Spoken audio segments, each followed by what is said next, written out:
Hi friends, எல்லாருக்கும் வணக்கம். இந்த வீடியோவில் சீக்கிரம் ப்ரெக்னென்ட் ஆகணும் அப்படின்றப்போ ஒரு சில டிப்ஸ்லாம் ஃபாலோ பண்ணணும் இல்லைங்களா?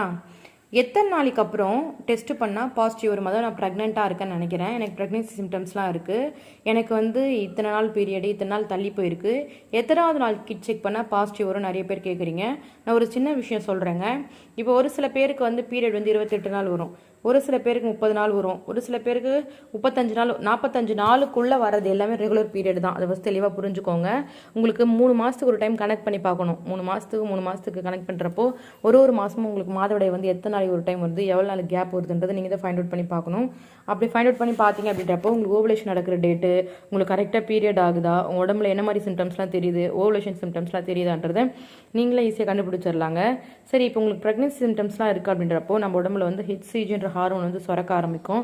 அது சுரக்க ஆரம்பிக்கிறப்ப நம்ம உடம்புல ஒரு சில மாதிரி அறிகுறிகளாக தெரிய ஆரம்பிக்குங்க. லாஸ்ட் பீரியட் மந்த் வந்து பார்த்துக்கோங்க, உங்களுக்கு ஓவலேஷன் எப்போ அப்படின்றத ஃபைண்ட் அவுட் பண்ணிக்கோங்க. அதில் 7 to 10 days வந்து நம்ம உடம்புல ஹெச்சிஜி ஹார்மோன் சுரக்க ஆரம்பிக்கும். அதாவது பேபி வந்து நம்ம உடம்புல வந்து உருவாக ஆரம்பிச்சிச்சு அப்படின்றப்போ நம்ம உடம்பு ஒரு மாதிரி சிம்டம்ஸ்லாம் காட்டும். ஃபஸ்ட்டு வந்து பீரியட் வந்து ஸ்டாப் ஆகும். 14வது நாள் வந்து உங்களுக்கு ஓவலேஷன் வந்து நடக்கும். 24 மணி நேரத்துக்குள்ளே உங்களுக்கு வந்து அந்த அந்த 24 நாளில் வந்து ஹெச்சிஜி ஹார்மோன் சுரக்கும். ஒரு மாதத்துக்குள்ளேயே உங்களுக்கு எல்லாமே கிளியராக தெரிய ஆரம்பிச்சிடும். இப்போ உங்களுக்கு ரெகுலர் பீரியட் அப்படின்றப்போ இப்போ 24ஆம் தேதி வருது அப்படின்றப்போ அடுத்த மாதம் 24, இந்த 25 வருதுன்றப்போ அடுத்த மாதம் 25, உங்களுக்கு எப்படி வருதுன்றதை கண்டுபிடிச்சிக்கோங்க. இல்லை எனக்கு வந்து இர்ரெகுலர் பீரியடாக இருக்குன்றப்போ 45 days ஆஃப்டர் போனால் தான் நான் உங்களுக்கு இர்ரெகுலர் பீரியட்னு சொல்லியிருக்கேன் இல்லைங்களா? ஸோ நீங்கள் ஃபஸ்ட்டு உங்களுக்கு பீரியட் ரெகுலர் பீரியடாக இருக்குன்னு வச்சுக்கோங்க. எனக்கு வந்து 30 நாளைக்கு ஒரு டைம் வரும். இந்த மாதம் 8ஆம் தேதி பீரியட் ஆச்சுன்னா அடுத்த மாதம் 8ஆம் தேதி கண்டிப்பாக பீரியட் ஆகும், இல்லை 7ஆம் தேதி கண்டிப்பாக பீரியட் ஆகும்.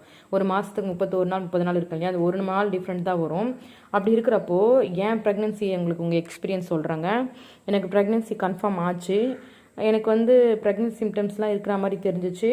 ஆனால் மாதவிடாய் வந்து தள்ளி போன 34வது நாள், அதாவது வெறும் 4 நாள் கழித்து நான் செக் பண்ணி பார்த்தேன், எனக்கு கிட்டில் பாசிட்டிவ் வந்தது. நிறைய பேருக்கு 40 நாளில் கூட செக் பண்ணி பார்ப்பாங்க, அவங்களுக்கு பாசிட்டிவ் வராது. பட் உங்களுக்கு உங்கள் பீரியட் கரெக்டாக தெரிஞ்சிச்சு அப்படின்றப்ப செக் பண்ணி பார்த்தா பாசிட்டிவ் வரும். ரெண்டாவது குழந்தைக்கு வந்து முதல் குழந்தை பிறந்தோடனே நம்ம பாடியில் சிம்டம்ஸ்லாம் சேஞ்ச் ஆகும், அதனால் நம்ம அறிகுறிகள்லாம் நிறைய மாறும். அதனால் வந்து நமக்கு சரியாக கிளியராக கண்டுபிடிக்க தெரியாது. ரெண்டாவது குழந்தைக்கு வந்து ரெகுலர் பீரியட் ஆகிறதுக்கே பழைய மாதிரி எனக்கு பீரியட் ஆகிறதுக்கே ரொம்ப நாள் ஆச்சு. செகண்ட் பேபி 3 years வந்து கேப் விட்டு வச்சுருந்தேன். அதே மாதிரி ரெகுலர் பீரியட் ஆச்சு. அந்த பாப்பாக்கும் செகண்ட் பேபிக்கும் நான் 33வது நாள் செக் பண்ணி பார்த்தேன், எனக்கு பாசிட்டிவ் வந்துச்சு. ஸோ உங்களுக்கு எத்தனை நாள் நீ கண்டுபிடிச்சா மட்டும்தான் உங்களால் கண்டுபிடிக்க முடியும். ஒருவேளை உங்களுக்கு ரெகுலர் பீரியடாக இருந்துச்சு அப்படின்னு வச்சுக்கோங்க, நான் இப்போ சொன்ன மாதிரி 35 நாள் 36வது நாள் செக் பண்ணி பாருங்கள். அதாவது பீரியட் முடிஞ்சு 30 நாள் ஃபுல்லாக கம்ப்ளீட் ஆகி 5 நாள் 6 நாள் இர்ரெகுலர் பீரியடாக இருந்துச்சுன்னா நீங்கள் கண்டிப்பாக 40 நாளுக்கு அப்புறம் தான் செக் பண்ணி பார்க்கணும். இல்லை எனக்கு 45 நாளுக்கு ஒரு டைம் தான் பீரியட் வருதுன்றப்போ அப்போ 46வது நாள் 47வது நாள் செக் பண்ணி பார்க்கணும். அதுக்குள்ளே பாப்பாவோட ஹார்ட் பீட்லாம் 50வது நாளில் வர ஆரம்பிச்சிடும். மோஸ்ட்லி நீங்கள் 45 days செக் பண்ணிங்க அப்படின்றப்போ நீங்கள் ப்ரெக்னென்ட்ன்றதை கண்டுபிடிச்சிடலாம், சிம்டம்ஸ்லாம் இருந்துச்சு அப்படின்றப்போ. நீங்கள் என்ன பண்ணணும்னா இயர்லி மார்னிங்கு ஃபஸ்ட்டு யூரின் எடுக்கணும். அது ரொம்ப முக்கியமான விஷயம். நைட்டு ஃபுல்லாக நம்ம தூங்கி எழுந்தோடனே ஒரு யூரின் வரும் இல்லையா, அது ஒரு ஃப்ரெஷ்ஷான ஒரு கப்லேயோ ஒரு டம்ளர்லேயோ நீங்கள் யூஸ் பண்ணாத ஒரு பாத்திரத்தில் எடுத்துக்கிட்டு அந்த கிட்டு இருக்கு இல்லைங்களா, அந்த கிட்டு வந்து ப்ராப்பராக வாங்கிக்கணும். அதில் வந்து எக்ஸ்பிரி டேட் ஆயிருக்கா, 1க்கு 2 கிட்டு வாங்கிட்டு வந்து 1 மட்டும் வாங்கி வரக்கூடாது, 1க்கு 2 வாங்கி வச்சுருக்கணும் சரிங்களா. அந்த 2ல் சும்மா ஒரு சிப் அளவு உறிஞ்சி கொஞ்சம் விட்டு ஒரு ஃபியூ மினிட்ஸ் வெயிட் பண்ணோம். ஒரு கோட் டக்குன்னு வந்துடும், ஒரு கோடு லேட்டாக தான் வரும் சரிங்களா. ஒரு கோடு வந்து டார்க்காக தெரியும், ஒரு கோடு வந்து லைட்டாக தெரியும். இப்படி தான் நீங்கள் ப்ரெக்னெண்ட்டாக இருக்கீங்கன்னு அர்த்தம். ஒருவேளை உங்களுக்கு ஒரு கோடு மட்டும்தான் வருது, இன்னொரு கோடு வரலன்னா வெயிட் பண்ணுங்கள், பிரச்சனையே இல்லை. உங்களுக்கு சிம்டம்ஸாக இருக்குது அப்படின்றப்போ ஒரு 2-3 நாள் போகட்டும், மறுபடியும் செக் பண்ணி பாருங்கள். ஒருவேளை நெகட்டிவ் வருது, பட் எனக்கு ப்ரெக்னென்சி சிம்டம்ஸ் எல்லாமே இருக்குது, நான் ப்ரெக்னெண்ட்டாக இருக்குன்றதை நீங்கள் முழுமையாக நம்பினீங்க அப்படின்றப்போ பக்கத்தில் எங்கேயாச்சும் கவர்மெண்ட் ஹாஸ்பிட்டல் இருக்குது அப்படின்றப்போ அந்த கவர்மெண்ட் ஹாஸ்பிட்டல் போயிட்டிங்கன்னா நான் ப்ரெக்னெண்ட்டாக இருக்கிற மாதிரி எனக்கு சிம்டம்ஸ் இருக்குன்னு சொன்னீங்கன்னா அங்கேயே அவங்க கிட்டு கொடுப்பாங்க. நம்ம கிட்ட லைட்டாக ஒரு பிளட் எடுத்து நம்மளுக்கு பிளட் செக் பண்ணுவாங்க. அதில் வந்து நம்மளுக்கு ப்ரெக்னெண்ட்டாக இல்லையா, நம்ம ப்ரெக்னெண்ட்டாக இருந்தோம்னா ஆல்ரெடி நான் சொன்னேன் இல்லைங்களா, உடம்புலேருந்து ஹெச்சிஜின்ற ஹார்மோன் வந்து சுரக்க ஆரம்பிக்கும், நம்ம யூரின்லேயே அந்த ஹார்மோன் தெரிய ஆரம்பிக்கும். ஸோ நம்ம ப்ரெக்னெண்ட்டான்றதை நம்ம கண்டுபிடிச்சி ஈஸியாக அவங்க சொல்லிடுவாங்க சரிங்களா. ஸோ ஒருவேளை உங்களுக்கு பீரியட் தள்ளி போகுது, ப்ரெக்னென்சி சிம்டம்ஸ்லாம் இருக்குது, ஆனால் செக் பண்ண நெகட்டிவ் வந்துருச்சுன்னா பயம் வேணாம், அடுத்த மாதம் உங்களுக்கு வரலாம். ஏதோ ஒரு காரணத்தால் கொஞ்சம் இப்போ கூட தள்ளி போயிருக்கலாம். நீங்கள் ஏதாச்சும் ஹெவியாக சாப்பிட்ருப்பீங்க, ஏதாச்சும் உடம்புக்கு செட் ஆகாத பொருள் சாப்பிட்ருப்பீங்க, அதனால் கூட மாதவிடாய் தள்ளி போகலாம். ஒரு சில பேர் குழந்தைக்கு முயற்சி செஞ்சுட்டே இருக்கிறதால அவங்களுக்கு அந்த சிம்டம்ஸ் இல்லைன்னா கூட இருக்கிற மாதிரி அவங்க வந்து தெரிஞ்சுப்பாங்க.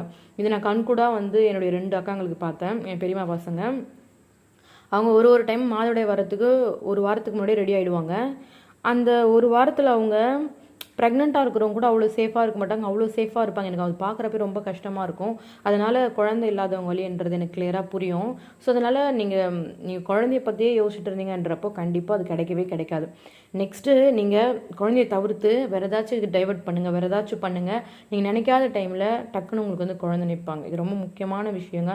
இது எல்லாருமே நான் வந்து சொல்கிறேன். ரொம்ப சிம்பிளான விஷயம். ஒரு விஷயத்தை நீங்கள் திரும்ப திரும்ப நினச்சிட்டே இருக்கீங்கன்னா அதனால் மன அழுத்தமோ டிப்ரெஷன் வந்து உங்களுக்கு அதிக அளவு ஆகும். நீங்கள் அதை விட்டுட்டு நீங்கள் நெக்ஸ்ட்டு அடுத்து என்ன பண்ணலான்னு யோசிச்சிங்க அப்படின்றப்போ உங்களுக்கு ஆட்டோமேட்டிக்காக குழந்தை வந்து நிற்பாங்க. அந்த டிப்ரெஷன் குறையும், ப்ரெஷர் குறையும், டென்ஷன் குறையும், பாடி ரிலாக்ஸ் ஆகும், ஹார்மோன்லாம் ஒரு லெவல் ஆகும். நிறைய பேர் குழந்தை நிற்கணுன்றதுக்காக ரொம்ப ஃபோர்ஸாலாம் கட்டாயப்படுத்தியில் ஒன்றா இருப்பாங்க. அந்த மாதிரிலாம் ஒன்றா இருந்தால் எப்படிங்க குழந்தை நிற்கும்? நீங்கள் ரொம்ப ஹாப்பியாக ஃப்ரீயாக ரிலாக்ஸ்டாக இருந்தீங்கன்னா குழந்தை அழகாக நிற்பாங்க. எந்த ஒரு பிரச்சனையும் இல்லை. சீக்கிரமாக குழந்தை நிற்கல, கொஞ்சம் தள்ளி நிற்க போகுது, அவ்வளோதான். அது எப்போ நின்னாலும் அது உங்கள் குழந்தை தான் இல்லைங்களா? ரொம்ப வருத்தப்படாதீங்க, ரொம்ப டிப்ரெஷன் ஆகாதீங்க. இன்றைக்கி இருக்கிற நாளை வந்து வாழ ஆரம்பிங்க. நாளைக்கு கிடைக்கிற குழந்தை கண்டிப்பாக உங்களுக்கு நல்லா ஆரோக்கியமாக எந்த ஒரு குறையும் இல்லாமல் கிடைப்பாங்க. இந்த வீடியோ உங்களுக்கு பிடிச்சிருந்தா மறக்காம சேனலை சப்ஸ்கிரைப் பண்ணி சப்போர்ட் பண்ணுங்கள். Okay friends, thank you so much. பாய்.